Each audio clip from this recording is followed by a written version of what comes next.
अगर आप ऐसे ही सबसे पास के तारामंडल तक जाने की कोशिश करें तो पता है आपको कितना समय लग सकता है? लगभग करोड़ों साल या फिर अरबों। और अगर आप आज तक की हासिल की गई सबसे तेज स्पीड से जाने की कोशिश करें, जो कि नासा के पार्कर सोलर प्रोब ने हासिल की थी, तो भी आपको यहाँ पहुँचने में लगभग 6,500 साल लग जाएंगे। सोचो, हमारे पड़ोसी तारे भी हमसे अरबों किलोमीटर दूर हैं। और पता है, यहाँ एक प्रोक्सिमा बी नामक ग्रह भी मौजूद है, जिसे वैज्ञानिक लगभग पृथ्वी की तरह मानते हैं, लेकिन अभी इस ग्रह की कोई पक्की जानकारी हमारे पास नहीं है।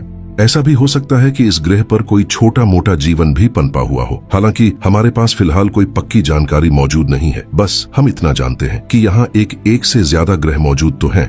और हमसे तीसरा तारा बर्नार्ड तारा है। दूरी लगभग 5.6 प्रकाश वर्ष। और वैज्ञानिकों को इसके पास भी एक ग्रह होने के संकेत मिले हैं, जिसे कुछ वैज्ञानिक सुपर अर्थ भी बोल रहे हैं। हालांकि ये अपने तारे से काफी दूर बताया जा रहा है, जिससे रिसर्च अनुसार यहाँ जीवन होने के आसार बहुत कम हैं। लेकिन कुछ वैज्ञानिक इस ग्रह के पक्ष में हैं कि यहाँ कुछ न कुछ तो हैरान करने वाला जरूर हो सकता है। इसलिए इस ग्रह पर कड़ी रिसर्च जारी है। और हमसे दूर 5वां स्टार सिस्टम है वुल्फ 359। दूरी लगभग 7.9 प्रकाश वर्ष। और अब हैरान मत होना, क्योंकि इस तारे के पास भी 2 ग्रह होने के संकेत मिले हैं, जो शायद तारे के बहुत पास चक्कर लगाते हैं।